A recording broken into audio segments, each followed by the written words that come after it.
흔히 사람들이 졸업식, 결혼식, 돌잔치, 그리고 생일, 환갑잔치 등 우리 인생에서 굉장히 중요한 날들에 사진을 찍습니다. 또 여행을 가거나 좋은 사람들과 멋진 식당에 가서 식사를 하는데도 이거 밥 먹으러 왔는지 아니면 사진 찍으러 왔는지 분간이 안 갈 정도로 사진을 마구 찍어댑니다.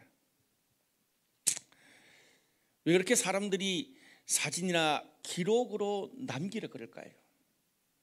우리 인생의 소중한 순간들을 그냥 지나가는 기억으로만 남기지 않고 어떻게 하든지 내 인생의 소중한 증거로 남기고 싶기 때문에 그렇습니다.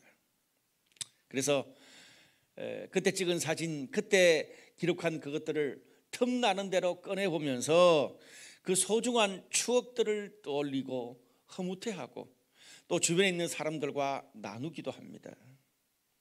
저희 집 거실에도 20대 중반에 저와 저희 아내가 함께 찍은 신혼여행 사진이 액자로 놓여 있습니다. 거기에는 지금 살찐 제 모습과 다른 57kg의 비쩍 마르고 아주 샤프하게 생긴 청년 하나가 서 있어요. 가족들이 식사하면서 틈날 때마다 그 사진 보면서 이야기하고 또 저희 부부의 그런 신혼여행 또 결혼 생활을 자녀들과 이야기하기도 합니다. 얼마 전에는 저희 애들이 청소년 때 찍은 사진, 아무래도 청소년 때는 여드름도 많이 나고 지금 이렇게 좀 세련된 지금보다는 그 모습들이 좀 많이 다르잖아요. 그것을 보면서 그때 그 시절을 떠올리면서 이야기꽃을 피웠던 그런 시간도 있었습니다. 이렇게 좋은 것도 힘든 것도 다 내 인생의 소중한 한 페이지를 장식한 그런 순간들이잖아요. 그래서 우리가 내 삶에서 그것을 어떤 기억으로 어떤 증거로 남겨두는지 그것은 굉장히 중요합니다.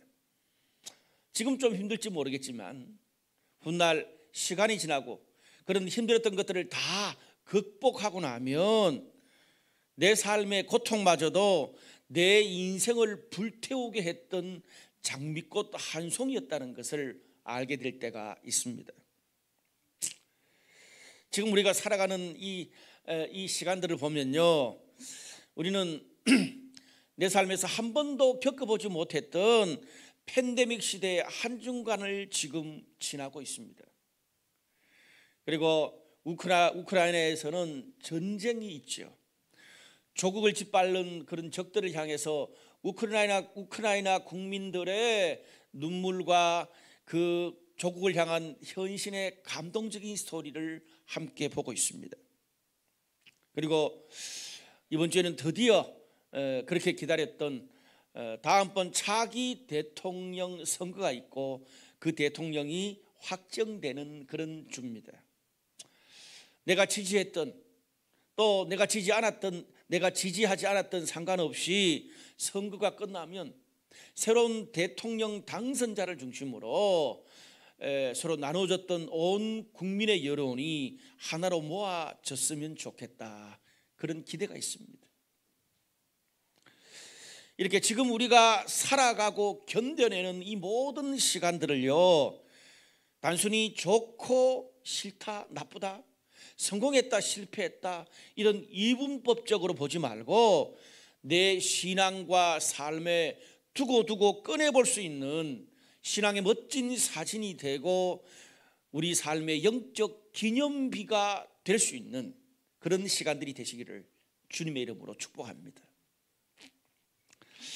오늘 본문 여호수아 4장은요 전체 두 가지 덩어리, 두 가지 스토리가 진행이 됩니다. 처음 1절부터 9절까지는요 이스라엘 백성들이 요단강을 건너고 난 다음에 요단강 안에 있었던 그 돌들을 증거로 삼아서 메고 나와서 그들이 야영하는 곳에 세우는 그런 장면이 하나고요. 10절부터 13절까지는 그렇게 요단강을 건너고 나면 이제 바로 본격적으로 가나안 땅이 시작되잖아요. 그렇게 요단강 건너고 난 다음에 가나안 땅에 들어온 이야기를 하고 있습니다. 먼저 첫 번째로 한번 따라 할까요? 내 삶이 신앙의 기념비가 되게 하라. 오늘 본문의 그 1절부터 2절까지 말씀을 보면 이스라엘 백성들이 요단강을 이렇게 건너면서 하나님께서 여호수아에게 이런 말씀을 하세요. 이스라엘 백성의 각 지파 가운데 12지파잖아요. 한 사람씩 선택하라는 거예요. 그러니까 12명이 선택됐죠. 그리고 그 선택된 사람들에게 어떤 명령을 내리라고 하셨을까요? 오늘 3절에서 5절 보면 요약하면 이런 말씀이 있습니다. 그들에게 명령하여 이르기를 요단 가운데 제사장들의 발이 굳게 선 그곳에서 돌 12를 택하여 그것을 가져다가 오늘 밤 너희가 유숙할 그곳에 두게 하라. 여호수아가 그들에게 이르되 요단 가운데로 들어가 여호와의 궤 앞으로 가서 이스라엘 자손들의 지파 수대로 각기 돌 한 개씩 가져다가 어깨에 매라. 이런 말씀이 있어요. 무슨 말입니까? 요단강을 건널 때에 제사장과 레위인들이 언약궤를 메고 백성들을 앞서갔잖아요. 그리고 요단강이 갈라졌을 때 그들이 요단강 그 중간 지점에 있어가지고 계속 백성들이 지나갈 때까지 서 있었어요. 그때 요단강 중간에 제사장들이 발을 밟고 서 있는 그 주변에 있는 돌을 어깨에 메고 요단강을 나와서 그들이 야영하는 숙소에 두라는 거예요. 한 지파도 예외 없이 그렇게 하라고 이야기를 합니다. 여기에 장정 하나가 이 어깨에 멜 정도의 돌이면 결코 작은 돌이 아니거든요. 아무리 못해도 그 어깨에 멜 정도로 이 장정 하나가 멜 정도의 돌이라면 아무리 못해도 한 20kg 가까이 이상 되는 그런 무거운 돌일 거란 말이에요. 아니 지금 온 백성들이 요단강을 지금 건너는 것도 이걸 한번 생각해 보세요. 그냥 뭐 다들 막 정신도 없고 혼란스럽고 내 짐과 가족들 짐 챙겨서 건너기도 바쁠 텐데 이렇게 한 사람 선택해서 무거운 그 돌 20kg 넘는 돌을 메고 가라니 그 돌을 맨 사람 입장에서는 얼마나 짜증이 나고 정말 좀 엉뚱한 그런 일을 시키나 그런 생각을 했을 것 같아요. 그런데 그 이유를 오늘 성경에 보면 한글 성경에는 나오지 않지만 원어 성경에는 이렇게 삽입되어 있어요. 2절에 너희를 위해서 사람을 선택하고 5절에 너희를 위해서 어깨에 매라는 거예요. 이렇게 생뚱맞은 일을 시키는 모든 것들이 이스라엘 백성들을 위해서 그러는 거란 말이에요. 하나님을 위해서가 아니라. 그러면서 여호수아가 이 일에 대해서 보다 더 자세하게 이야기를 해줍니다. 6절에서 7절 말씀 보면 이것이 너희 중에 표징이 되리라. 후일에 너희의 자손들이 물어 이르되 이 돌들은 무슨 뜻이냐 하거든 그들에게 이르기를 언약궤가 요단을 건널 때 요단물이 끊어졌으므로 이 돌들이 이스라엘 자손에게 영원히 기념이 되리라 하라. 훗날에 그 자녀들이 물을 거 아니에요. 여행을 하다가 이렇게 보면 아빠 엄마 저기 있는 저 큰 돌 저것들 뭐예요? 물을 거 아니에요. 그때 어떻게 대답할지를 이야기하고 있는 거예요. 그때 너희 자녀들이 묻거든 과거에 하나님의 언약궤를 앞세우고 요단강을 건넜는데 하나님의 기적의 증거 기적의 역사라는 것을 이야기해라 그 말입니다. 무슨 말이에요? 그 돌들이 단순한 돌이 아니라 하나님의 기적으로 내 삶과 우리 가정과 직장과 민족의 삶을 하나님이 이끌어 오셨다는 영적인 증거요 기념비라는 말입니다. 그것을 볼 때마다 자손들이 함께 볼 때마다 과거뿐 아니라 지금도 여전히 하나님이 우리 부모 시절부터 우리 그 선배 시절부터뿐 아니라 지금도 시간이 지난 지금도 하나님이 우리 삶을 함께 하시고 이끌고 계신다는 증거가 될 거다 그 말입니다. 여기에 기념하다라는 말은 기억하다라는 그런 뜻이에요. 근데 이스라엘 백성들이요, 출애굽부터 시작해서 광야 40년 동안 하나님이 특별한 기적으로 도움을 통해서 그것을 이겨내고 난 다음에는 어김없이 기념비를 세우거나 기념이 될 만한 노래를 지어서 불렀습니다. 신약 성경에 보면 예수님이 잡히시기 전날 밤에 제자들이 빵과 포도주를 먹으면서 이것은 나의 죽음을 기념하라고 예수님이 말씀하시죠. 그래서 모든 신약의 성도들이 예수님의 이 죽음을 기념하면서 지금도 성찬을 하잖아요. 무슨 말입니까? 신앙은요, 기념하는 거예요. 하나님이 나와 함께 하신, 우리와 함께 하신 그것을 계속 기억하고 또 기억하는 거예요. 왜냐하면 인간은 연약해서 조금만 시간이 지나고 힘든 상황이 찾아오면 언제 하나님이 나를 도와주셨는지 그것을 잊어버리기 십상이거든요. 과거에 내가 이 직장을 취업하고 또 힘들게 이 집을 장만하고 결혼을 하고 자녀를 출산하고 신앙 공동체를 선택하고 그리고 정말 부모님이 큰 병이 걸렸을 때 하나님의 도우심으로 이기고 통과하고 여기까지 온 건데 그때는 하나님의 기적으로 막 간증하고 난리를 쳤어요. 그런데 또 현재 미래 조금만 다른 종류의 일이 생기면 언제 그랬냐는 듯이 또 흔들리고 고민하고 혼란스러워하는 것이 우리 인간입니다. 하나님이 과연 나와 함께 계시냐 고민하게 되잖아요. 저도 그럴 때가 꽤나 있거든요. 그래서 오늘 성경이 인간에게는 신앙의 증거, 기적의 증거, 하나님이 나와 함께 하신 기념비가 필요하다, 그 이야기를 해주고 있습니다. 그래서 과거에 내 소중한 시간들을 이 사진처럼 그것을 꺼내보면서 그때 이야기하는 것처럼 내 마음과 신앙을 바로잡고 함께 하셨고 인도하셨던 그 하나님을, 과거의 그 신앙의 증거, 기적의 증거, 기념비를 다시 꺼내보면서 내 마음을 다시 하나님께 돌리고 다시 믿음을 붙잡는 것, 그것이 영적인 기념비예요. 그런데 오늘 본문에 성경이 그 기념비를 세우는데 그냥 요단강 바로 입구에 세운 게 아니라 각 지파마다 다, 민족 전체 한 개 세운 게 아니에요.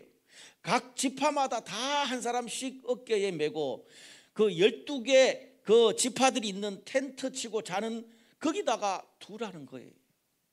왜 그렇게 했을까요? 여러분, 그게 만약에 민족 전체에 그런 기념비 하나만 덜렁 있다 그러면 나하고 너무 거리가 먼 거잖아요. 근데 각 지파가 먹고 자고 야영하는 거기에 있으니까 늘 그들이 왔다 갔다 하면서 보게 될 게 아니에요.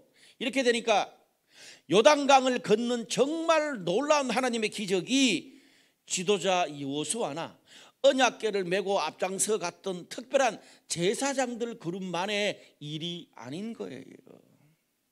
무슨 말입니까? 요단강을 건넌 기적이 이스라엘 모든 지파, 모든 가정, 모든 사람들의 영적인 증거, 기념비가 될 수 있었습니다. 여러분, 훗날 이게 맞는 게요, 훗날 이스라엘의 첫 번째 선지자가 사무엘이거든요. 근데 우리 사무엘서를 쭉 읽어보면 사무엘이 백성들을 영적으로 지도하고 나라를 다스릴 때 베델, 길갈, 미스바를 왔다 갔다 하면서 다스려요. 근데 베델, 길갈, 미스바 이 세 곳의 공통점이 뭔 줄 아십니까? 이스라엘 민족의 영적인 기념비들이 서 있는 곳입니다. 베델은요, 우리가 창세기 보면 야곱이 이제 그 막 도망가잖아요. 도망가면서 돌베개를 베고 자다가 하늘의 사닥다리에 천사가 왔다 갔다 하는 걸 보면서 하나님의 메시지를 듣고 일어나서 기념비를 세운 곳입니다. 길갈은 이스라엘 백성들이 요단강을 건넌 후에 지파마다 이 기념비를 세운 데예요. 그리고 미스바는 사무엘이 돌을 세워서 에벤에셀이라고 불렀던 곳입니다. 이렇게 영적인 기념비는 그때 당시에 나 자신만을 위해서가 아니라 미래의 나를 위해서, 또 나의 가족, 주변 사람들, 후대를 위해서 하나님이 함께 하신 증거, 영적 기념비가 필요한 거예요. 여러분, 오늘 성경에 나오는 이스라엘 백성들뿐 아닙니다. 우리 삶을 돌아보면 내 삶에도, 우리 가정에도, 직장에도, 교회에도, 민족에게도 하나님이 함께 하셨고, 하나님이 이끄시지 않았으면 도저히 지금의 우리가 이 모습으로 서 있을 수 없던 그런 일들이 얼마나 많았습니까? 하나님이 함께 하셨던 간증이 많잖아요, 우리가. 근데 그것이 얼마나 소중한지 모르고 구약 성경에 에서가 장자의 특권을 지금 배고프다고 팥죽 한 그릇에 팔아버리고 차버렸잖아요.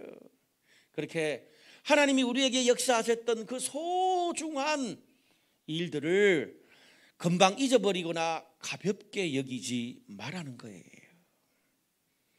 하나님이 함께 하신 것들이 오늘 이스라엘 백성들처럼 좀 번거롭기는 해도 내 신앙, 내 가정, 내 비즈니스, 우리 신앙 공동체에서 그 뒤로도 계속 이어질 수 있도록 영적 기념비로 세우라는 거예요.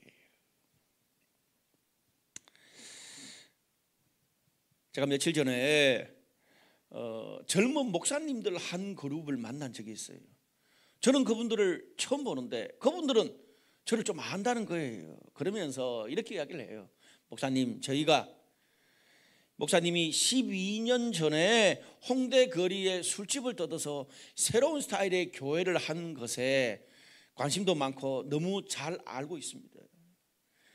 유튜브 들어가서 목사님 설교도 듣는데, 그러면서 저한테 목사님 12년 전에 당시 그런 한국교회 분위기 가운데에서 그런 새로운 스타일의 교회는 외국에서나 가능하다고 생각했는데 목사님이 불가능할 것 같은 그 일에 새롭게 도전해 주셔서 감사합니다. 목사님 사회 가는 것 보고 새로운 도전을 한 사람들, 후배들이 꽤나 있다는 거예요. 그러시냐고. 그러면서 그분들이 마지막에 그런 말을 해요. 목사님, 그런데 더 감사한 거는 목사님이 그런 비전을 포기하지 않고 지금까지 끝까지 버텨주는 목사님의 존재만으로 우리들에게 너무 위로가 되고 후배들에게 살아있는 비전이 되었습니다. 그래요. 저 좀 너무 과하게 칭찬을 받은 것 같아서 좀 이렇게 머쓱하더라고요. 왜냐하면 저는 제가 지난 12년 동안 정말 이 사역을 하면서 살아남고 버텨내는데 정신이 없다 보니까 저의 이 사역이 다른 사람들에게 희망을 주고 비전을 주냐, 그런 데는 신경 쓸 겨를도 없었거든요. 그런데 그분들이 저한테 새로운 길을 끝까지 포기하지 않고 존재해 주는 것만으로 뒤를 따라오는 누군가에게 희망과 비전, 영적 기념비가 될 수 있구나라는 것을 저는 설교를 준비하면서 확신하게 됐습니다. 우리는요, 잘되고 대박나고 뭔가를 이루는 것만 기념비가 될 수 있다고 생각합니다. 물론 그것도 기념비가 될 수 있죠. 그런데 길이 보이지 않고 고통과 혼란만 계속 지속되고 주변의 말과 통계적인 확률을 볼 때 답이 안 나오는 그런 상황이지만 하나님이 주신 약속 하나 믿고 3년, 5년, 10년 그렇게 믿음으로 버텨온 시간들은 내 인생과 다른 사람들에게 얼마나 큰 영적 기념비가 되는지 모릅니다. 어쩌면 그것이 주의를 포기할 수 없는 그런 직업이 될 수도 있고요, 또 신앙적인 결혼이 될 수도 있고요, 아니면 하나님 뜻대로 비즈니스와 돈을 쓰는 것이 될 수도 있고요, 어쩌면 내가 가는 길과 선택이 주변에 아무도 그렇게 가지 않는 새로운 선택과 길일 수도 있습니다. 그런데 그런 선택, 그런 길일수록 언약궤를 앞세우고 요단강을 걷는 것처럼 하나님의 특별한 도우심이 없이는 가기 힘든 길입니다. 그래서 믿음의 좁은 길은 하나님이 특별히 도와주셔야 돼요. 그런 믿음의 결단을 통해서 수많은 인고의 세월 혼란을 통해서 하나님이 주신 믿음의 기적과 역사의 스토리는 그래서 나뿐 아니라 모든 사람들의 두고 영적인 기념비가 되는 거예요. 무슨 말입니까? 그것을 통해서 나의 그 결단, 믿음, 그 혼란을 통과하는 그것을 보면서 다른 사람들도 저 리더가, 저 성도가, 저 형님이, 우리 부모님이 저렇게 사는 모습을 보니까 나도 저렇게 살 수 있겠구나, 더 버텨낼 수 있겠구나, 믿음의 용기를 얻는다는 거예요. 또 개인적으로 나도 내가 이 힘든 것도 겪었기 때문에 다음번에 더 힘든 것이 와도 또 이겨낼 수 있겠구나. 이제는 하나님과 신뢰관계가 형성되어 가는 거죠. 간혹 우리들 가운데 목사님, 나는 그런 신앙의 유산이 없어요. 나 혼자 믿어요. 내가 신앙의 첫 세대예요. 나에게 그런 걸 보여줄 그런 모델이, 신앙의 모델이 없었어요. 그런 분이 계실지 모르겠습니다. 실망하지 마시기 바랍니다. 내 인생에 우리 부모님으로부터 그런 신앙의 유산과 모델을 볼 수 없었지만 우리 주변에 함께 신앙 공동체 안에서 다른 사람, 다른 가정, 다른 비즈니스의 좋은 믿음의 유산들을 많이 들었잖아요. 설교로, 셀 모임으로, 나눔을 통해서 수없는 간증을 우리가 들었잖아요. 여러분, 그것도 유산이에요. 여러분 부모님이 그런 유산을 안 썼다면 여러분이 신앙의 1세대로 여러분의 자자손손 계속 영적 가문이 되는 영적 기념비를 여러분이 써가시기를 바랍니다.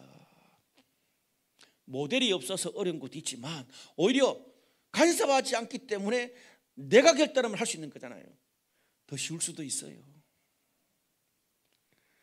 지난주에도 성도들 가운데 코로나가 확진된 그런 분들도 있고 또 지금 격리를 하고 있는 그런 분들도 있더라고요. 자주 제가 통화를 합니다. 만날 수 없으니까. 그런데 그런 힘든 상황 가운데도 오늘도 온라인으로 함께 예배드리고 하나님의 은혜를 사모하고 변함없이 그렇게 섬겨준 여러분들, 또 하나의 영적인 기념비를 여러분 인생에서 써가고 있는 것입니다. 작년에 좀 센 코로나 바이러스가 한참 창궐할 때였습니다. 지금 뭐 오미크론은 많이 그냥 좀 독감 조금 심한 정도, 뭐 그 정도 수준이라 그러더라고요. 작년에는 굉장히 센 바이러스였잖아요. 그때 우리 성도 가운데 확진이 된 그런 분이 계세요. 아무한테도 말 못하고 격리하면서 얼마나 힘들어하는 모습을 제가 계속 옆에서 보고 함께 기도해주고 그랬습니다. 근데 감사하게 멘탈 무너지지 않고 잘 이겨냈어요. 최근에 우리 성도들 가운데 몇 사람이 코로나로 확진이 됐을 때 작년에 자신의 경험을 이야기하면서 위로해 주는 걸 보면서 제가 너무 감동이 됐어요. 코로나 확진이라는 힘든 상황이었지만 신앙으로 잘 견뎌낸 것이 똑같은 아픔을 당한 사람들에게는 믿음과 희망의 증거가 될 수 있는 거거든요. 사랑하는 여러분, 내가 지금 아무 답도 없고 유익도 없는 헛고생 개죽음을 지금 계속 하고 있다, 당하고 있다, 그런 생각이 드는 분이 있습니까? 그렇게 생각하지 마십시오. 나는 지금 요단강에 무거운 돌을 메고 가고 있는 중이에요. 아니, 나는 지금 신앙의, 가정의, 직장의, 믿음의 재물에, 섬김과 헌신에 내 삶의 영적 기념비를 써가고 있는 중이라고 생각하시기를 바랍니다. 따라합시다. 나는 지금 영적 기념비를 써가고 있는 중이다. 요단강의 무거운 돌을, 따라합시다. 요단강의 무거운 돌을 메고 가는 중이다. 오늘 그 믿음으로 계속 버텨내는 여러분들에게 하나님의 특별한 은총이 있을 줄로 믿습니다. 두 번째로 영적 전쟁의 선발대가 되십시오. 그 다음 장면은 이스라엘 백성들이 요단강을 건넌 후에 이제 가나안 땅에 본격적으로 들어가는 내용이에요. 근데 성경이 그것을 묘사하는데 굉장히 독특한 면이 있습니다. 11절에서 13절까지 말씀을 보니까 모든 백성이 건너기를 마친 후에 여호와의 계와 제사장들이 백성의 목전에서 건넜으며 루벤 자손, 갓 자손, 므낫세 반 지파는 모세가 그들에게 이른 것 같이 무장하고 이스라엘 자손들보다 앞서 건너갔으니 무장한 4만 명 가량이 여호와 앞에서 건너가 싸우려고 여리고 평지에 이르니라. 이렇게 표현하고 있어요. 아니 그냥 이스라엘 백성들이 요단강 건너서 가나안 땅에 잘 진입했다 이렇게 하면 될 텐데 성경에 빠지지 않고 언급하는 사람들이 나와요. 누구요? 백성들의 제일 앞장서서 언약궤를 메고 갔던 제사장이 수고했다는 말이 나오고 요단강 저편에 가족을 남겨두고 하나님과 약속한 것을 지키기 위해서 무장을 하고 백성들 앞서 갔던 루벤 자손, 갓 자손, 므낫세 반 지파들을 성경이 언급해요. 4만 명이 무려 그랬다는 거예요. 근데 성경이 그 언약궤를 맨 제사장과 이 두 지파 반에 무장한 것을 설명하는데 어떤 말로 해요? 백성의 목전에서 그렇게 했다. 이스라엘 자손들보다 앞서서 건너갔다. 그 이야기를 하는 거예요. 무슨 말입니까? 전체 이스라엘 백성들의 안전을 위해서, 전체 이스라엘 백성들이 하나님의 약속을 성취시켜 주기 위해서 그들이 앞장서서 섬겼다는 겁니다. 여러분 성경은요, 성경이 뭐예요? 인간과 세상을 향한 하나님의 마음이 어디에 있는지를 보여주는 책입니다. 그런데 오늘 본문을 통해서 하나님의 어떤 마음을 읽을 수 있어요? 여러분 이 이스라엘 백성들이 요단강을 건넌 게 무려 지금부터 3,400년 전입니다. 3,400년 전에 이스라엘 백성들이 요단강 건널 때 하나님의 공동체와 백성들을 위해서 앞장서서 섬긴 사람들을 성경이 구체적으로 잊지 않고 깨알같이 기록하고 있습니다. 지금까지 있더라. 당시에 그러니까 몇백 년이 지날 수도 있더라는 거죠. 그리고 3,400년이 지나서 지금도 우리가 그것을 읽고 있잖아요. 하나님이 이걸 통해서 우리에게 말씀하고 싶은 게 있다는 거 아니에요. 저는 지금도 이 말씀을 통해서 보면 지금도 여러분이 하나님의 백성을 위해서 앞장서서 섬기고 자발적으로 소자에게 물 한 그릇, 따뜻한 말 한마디 격려해 준 그런 모든 섬김을 하나님이 오늘 성경에 기록한 것처럼 하늘에서 이렇게 여러분의 섬김을 기록하고 있다고 믿습니다. 지금 우크라이나에서 전쟁이 한참 진행되고 있습니다. 여러 감동적인 스토리가 많더라고요. 그중에 가장 화제가 된 인물이 젤렌스키 대통령입니다. 전직 코미디언인데 전쟁 전까지만 해도 이분이 정치적인 경험이 그렇게 많지 않아서 지도자로서 좀 부족함을 노출한 것이 사실입니다. 그런데 이번 전쟁에서 최고의 영웅으로 등극했습니다. 3번의 암살을 이겨내고 끝까지 수도를 떠나지 않고 부부가 같이 조국에 대한 헌신과 결사항전의 자세를 보여주고 서방 세계의 그 SNS로 정말 우크라이나를 도와달라고 지도자로서 대통령으로 요청했습니다. 전 국민을 단결시키고 서방 세계가 우크라이나를 지원하는 그런 것을 이끌어냈어요. 여러분, 우리가 연약한 인간인지라 다 부족한 부분들이 조금씩 있습니다.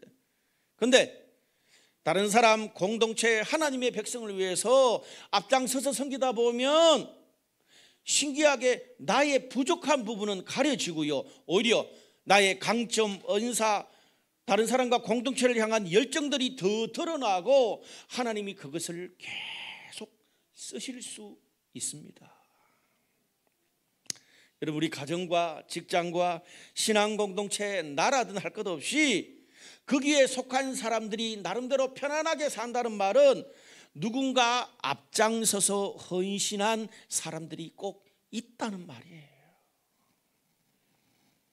우리 공동체에도 성도들을 위해서 앞장서서 자신의 시간, 에너지를 섬기는 그런 분들이 있잖아요.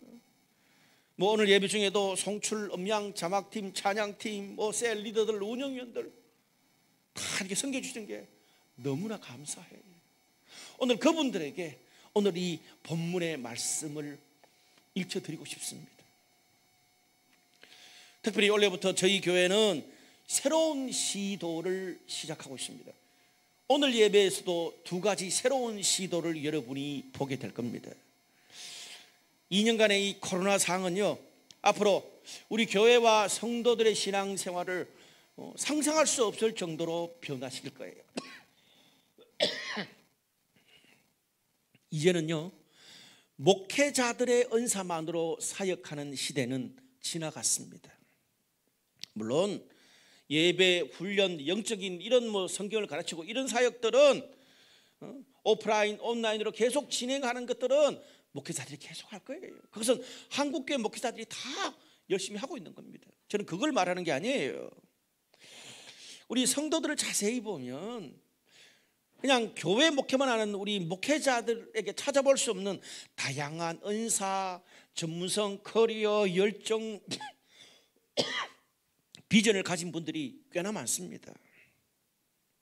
그런 시너지들을 함께 묶어서 교회 안과 밖으로 흘러보내는 것이 너무나 중요해요.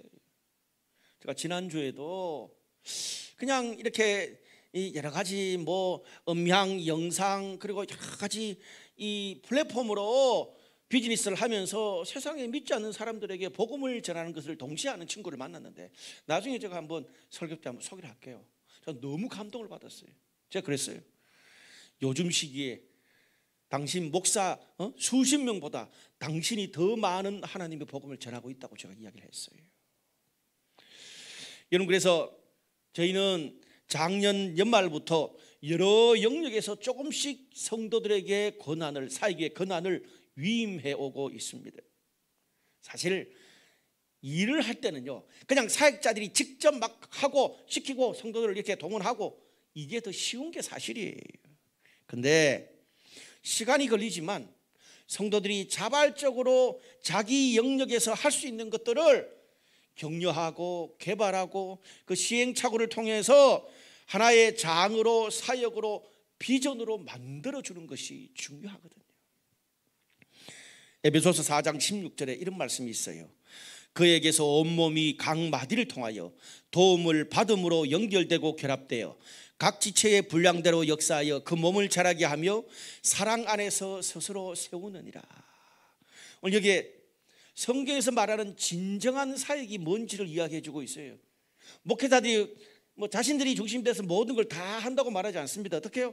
성도들이 자신의 분량대로가 뭡니까? 자신의 은사대로 역사할 수 있도록, 그래서 그들이 서로 도와서 하나님의 공동체가 스스로 자라고 건강하고 세워질 수 있도록 하는 것이 진정한 사역이에요. 이것을 위해서 저희가 올해부터 필라멘트라는 성도들의 은사 중심 사역팀을 만들었습니다. 이제 한 2달 정도 가까이 돼가요. 이 필라멘트가 뭐냐면, 여러분 이 전구에 보면 거기에 불어오는 그 부분이 있잖아요. 거기 불어오는 부분이 있어서 전구 전체가 밝아지잖아요. 그래서 이 필라멘트를 이 팀들이 이야기해서 또 이 은사중심 사역팀 이름을 필라멘트로 지었고, 또 그 문장도 지었어요. 뜻도 지었어요. 블루라이트 전구에 불을 밝히기 위해 연결하고 일하는 역할을 하는 팀. 다시요. 필라멘트, 블루라이트 전구에 불을 밝히기 위해 연결하고 일하는 역할을 하는 팀. 이미도 지난 2달 동안 군데군데에서 사역하고 있습니다. 매주마다 예배, 영상, 송출, 음향, 자막 모든 장비를 깔고 다시 넣고 일하는 모든 것을 우리 예배 운영팀장인 박찬수 형제를 중심으로 여러 형제 자매들이 매주마다 수고해주고 있어요. 여러분 지난주 공동체 예배 들으셨죠? 예배 기획팀장인 허영재 형제가 전체를 기획하고 또 기획한 그 사람이 기도도 해줘요. 사역기획팀장 진지훈 형제가 함께 기획하고 사진도 찍어줬습니다. 오늘 중고등부 환영식이 뒤에 있을 텐데 중고등부 교사가 직접 진행하고 진지훈 형제가, 사역팀장인 진지훈 형제가 기획과 영상을 만들어줬는데 오늘 격리로 오지를 못했습니다. 끝까지 그런 중에도 섬겨준 것에 대해서 너무 감사를 드립니다. 그 외에도 온라인 사역팀장으로 우리 안서영 형제가, 청년부 리더장, 부리더장으로 박현진, 박윤혜 자매가 섬겨줘요. 각 팀마다 구체적으로 뭘 하는지 좀 더 논의하고 좀 더 사역이 자리를 잡으면 이제 교회 전체 앞에 사역을 소개하고 우리 성도들도 그 각자 연사에 맞게 지원할 수 있도록 저희가 논의하고 또 소개하고 함께 할 수 있도록 조치를 취하겠습니다. 특별히 오늘부터 거기 또 위더스 팀장이라는 게 있어요. 위더스. 이건 뭐냐면 우리 필라멘탈의 다양한 그런 팀들을 서로 연결하고 또 은사 있는 사람들을 발굴하는 그런 팀이에요. 그 위더스 팀장 임기덕 형제가 오늘부터 주일 예배 광고를 할 거예요. 그리고 여러분 이 설교 강단 보이시죠? 우리 임기덕 형제가 직접 주문하고 오늘 이렇게 다시 새롭게, 멋지죠? 와우. 예. 과거에는 우리 그 김하정 전사님 이렇게 뭐 영어 발음 버벅거릴 때 뒤에서 아주 잔소리했다가 이제 본인이 어떻게 되는지 한번 보자고요. 그리고 다음 주부터는 감사의 시간도 예배 기획팀장 허영재 형제가 합니다. 이들이 잘 적응하고 이 커리어가 쌓여서 전문성이 될 때까지 여러분들이 조금만 기다려주면서 격려하면 멋진 사역이 될 줄로 믿습니다. 그리고 오늘 중고등부 환영 예배도요, 여러분 새로운 시도예요. 여러분 보통 중고등부는 일반 교회에서 따로 중고등부로 예배 드리는데 오늘부터 청장년이 같이 예배를 드립니다. 무슨 말입니까? 중고등학생들이 뭐 아직 어리고 케어의 대상만이 아니라 그들도 은사를 가지고 앞장서서 봉사할 수 있도록 돕는 거예요. 여러분 인터넷, 유튜브 우리보다 중고등학생들이 훨씬 더 잘합니다. 게임 훨씬 잘합니다. 그래서 매일 엄마한테 요거도 묵잖아요. 여러분 그 첫 시작을 이미 발을 내디뎠어요. 우리 주로 형제가 작년 올해 찬양팀 계속 봉사하고 있잖아요. 그 동생 준선이가 자막팀 또 하고 있잖아요. 그리고 오늘 여러분 민수가 우리 얘기도 하는 거 봤죠? 멋있어요. 처음이 이 정도면 계속 6개월, 1년, 몇 년 지나면 얼마나 잘하겠어요. 어쩌면 나중에 부모, 형님, 누나들보다 중고등학생들이 신앙과 봉사에서 더 앞서갈 수도 있을 거예요. 아마 우리 부모님들, 우리 선배들 긴장하시기 바랍니다. 우리가 첫술에 배부를 수는 없지만 한 1, 2년만 지나면 성도들이 각자의 은사대로 자발적으로 다양한 곳에서 섬기는 것이 자리를 잡고 그게 쌓여서 전문성과 열매가 생길 거예요. 그리고 저는 나중에는 이 은사에 맞게 필요한 사람들을 모집하고 광고하는 것들도 그 담당자들이 할 수 있을 거라고 생각합니다. 말씀의 결론을 맺을게요. 오늘 본문에요, 기념비라는 말, 기념비라는 말이 계속 나오잖아요. 이거는 오직 여호수아서에서 여기만 나옵니다. 그런데 출애굽기를 보면 하나님의 기적으로 홍해를 건너고 이스라엘 백성들이 아말렉을 이길 때 산 위에서 모세가 막 이 팔이 안 내려오는 기도를 통해서 이기는 게 나오잖아요. 그럴 때 출애굽기에 보면 정말 그 신앙의 1세대들은 또 매일 만나를 먹고 하나님의 기적이 있을 때마다 기념이란 말이 많이 나와요. 그냥 그거 있으면 됐는데 왜 또 하나의 요단강을 건너면서 기념비가 또 필요할까? 제가 그 생각을 했거든요. 여러분 여호수아와 함께 가나안 땅을 들어가는 이스라엘 백성들은 출애굽 2세대예요. 그들은 광야에서 태어난 사람들입니다. 그들의 신앙은요, 지금까지 부모 세대가 경험했던 하나님의 기적, 신앙의 드라마, 그 잔소리, 신앙의 잔소리를 들으면서 여기까지 온 거예요. 어떤 면에서 내가 처절한 삶의 현장에서 그 하나님의 기적과 신앙을 경험한 게 아니에요. 그런데 이제 어떻습니까? 이 세대들이 새로운 가나안 땅에 들어가기 위해서는 그들이 직접 경험해야 될 새로운 하나님의 기적과 신앙의 드라마가 필요한 거예요. 그것이 오늘 본문의 요단강 기적이에요. 기념비예요. 무슨 말입니까? 신앙의 2세대들이 내가 힘든 중에도 이렇게 믿고 혼란스러워하고 견뎌냈더니 하나님이 이런 기적과 축복을 주시는구나. 부모들이 경험한 하나님, 다른 사람들이 말하는 신앙이 아니라 내가 2세대들이 직접 경험하고 고백하는 믿음과 신앙이 있어야 되기 때문에 요단강의 기념비가 필요했어요. 아니, 신앙의 1세대들도 마찬가지예요. 내가 과거에 청년 시절에 결혼하기 전에 그때 경험했던 하나님의 기적이 아니라 지금 나이가 들어서 40대 50대가 되어서 지금 여전히 새롭게 하나님의 은혜와 기적을 경험해야 되는 그런 현재의 신앙의 기념비가 필요하다는 말이에요. 그것이 있을 때 앞으로 그들이 살아갈 가나안 땅의 수많은 전쟁에서 흔들릴 때마다 포기하고 낙심하고 싶을 때마다 두고 비전을 다시 붙잡을 수 있는 새로운 힘, 새로운 원동력이 그 요단강의 기념비를 통해서 세워지는 겁니다. 저는 이 코로나 이 시기에 여러분이 견뎌내고 지내는 이건 신앙의 부모 세대들과 전혀 다른 경험이잖아요.